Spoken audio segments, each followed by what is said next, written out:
Joining us now is Scott Klinger. Scott is Director of Revenue and Spending Policies at the Center for Effective Government. The Center for Effective Government has co-authored a new report with the Institute for Policy Studies on fleecing the government, and Scott's here to talk about it with us. Excuse me. Scott, thanks so much for joining us. It's my pleasure. So listen, this is a great report, Fleecing the Government, and it has a very eye-catching initial finding, which is that a growing number of corporations are spending more on executive compensation and even sometimes just CEO compensation than they do paying their federal income taxes. Is that true? Is that a fair statement?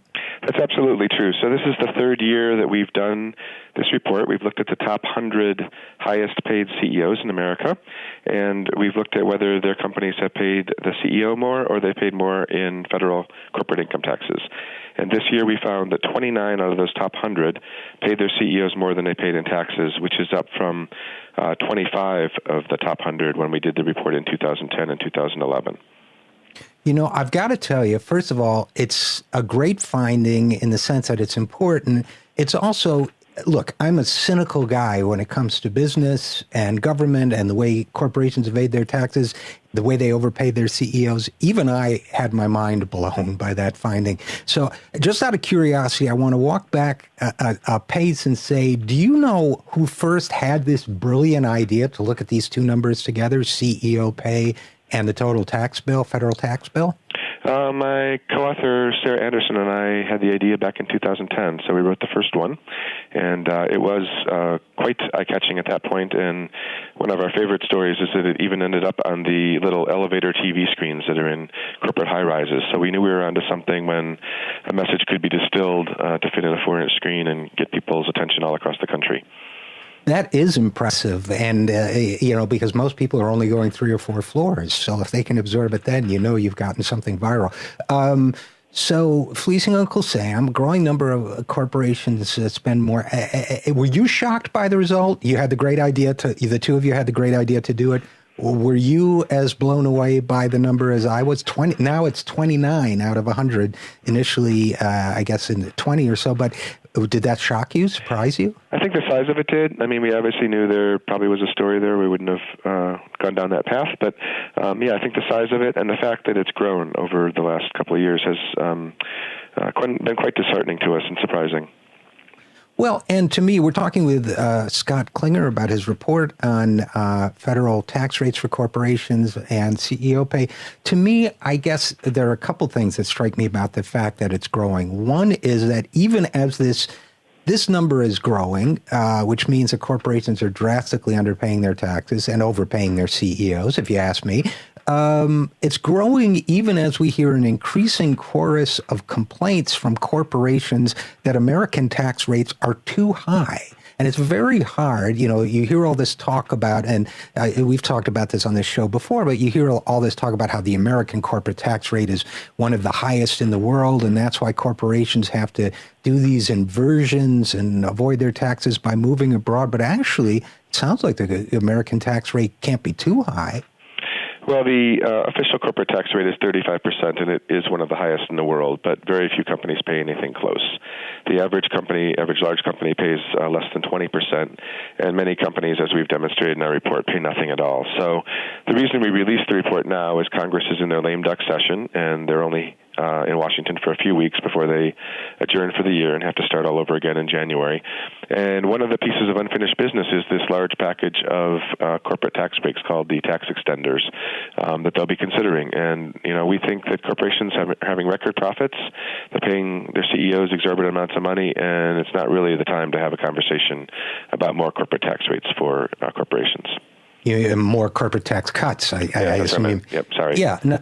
Now, these tax extenders have historically, they've been a series of cushy deals, tax cuts for corporations that could get renewed year after year by Congress, which can't seem to get around to doing much about immigration or some other pressing issues. But they always manage to pass these tax extenders. It's funny how that happens. And there was even talk at one point about making them permanent, which would be a real loss, I would say, for common sense. But is that still on the table, the idea of making these tax extenders permanent? Yeah, so the House's idea is to make several of them permanent. They've already passed legislation that would add $500 billion to the deficit over the next decade to make many of these permanent, the R&D tax credit for research and development, and then another tax credit called bonus depreciation that was passed during the economic meltdown in 2008 to get companies to spend money to stimulate the economy, and it was probably maybe a useful thing for a year when things were very slow, but it's been renewed every year as if we're still in those dark days of 2008. Many families still are in those dark days, but corporations have recovered to record levels of profits and really don't need that kind of tax relief. The Senate is looking at a more modest version of just renewing it for 2 years, and the cost for doing that would be about $85 billion. One of the reasons they don't one of the reasons they only renew them for a short period of time is because they don't pay for these things, and it adds to the budget deficit, and then they have to find other social programs to cut to offset the price of them when they go into their budget austerity mode. It's also politically more palatable to not go on record as throwing away $500 billion for your corporate friends, right. I would say. Now, is it ever discouraging to you? We're talking with Scott Klinger about his report on corporate taxes, and is it ever discouraging to you when so many Democrats seem to join the chorus for the euphemism is corporate tax reform, but it usually turns out to be tax cuts for corporations? Is it discouraging for you to hear the so-called centrist Democrats jumping on that bandwagon from time to time? Yes, it's been a big problem, and in particular, like the research and development tax credit, it was very bipartisan in the support of it. There's some things that we want to encourage with federal subsidies for research if we're investigating life-saving drugs or things that couldn't otherwise be fundable. But we're paying for companies, Boeing to develop new aircraft and even aircraft seats that are more comfortable. These are things that should be normal business expenses that businesses should be reinvesting in, and instead they're looking to taxpayers to pay a third of the cost of these kinds of things. Exactly. And now in the couple of minutes we have left, I want to pivot for a second because this is in a sense a two-pronged issue. If you look at comparing CEO pay to federal tax rates, it's outrageous how little they're paying. But it's also quite surprising. American CEOs make a lot of money compared to CEOs of the past in this country and CEOs in other countries, don't they? They sure do. And the thing that was even more disturbing was the CEOs that got paid more than their companies paid in taxes actually made even more than the average CEO. So these 29 CEOs made $32 million on average in 2013, which was between 2 and 3 times more than the average CEO did in that year. Doesn't it kind of put the lie to the idea that the ultra-rich deserve what they get because they're job creators, quote unquote? Yeah, and a number of these companies have been actually job destroyers, so that's even kind of rubs more salt in the wound.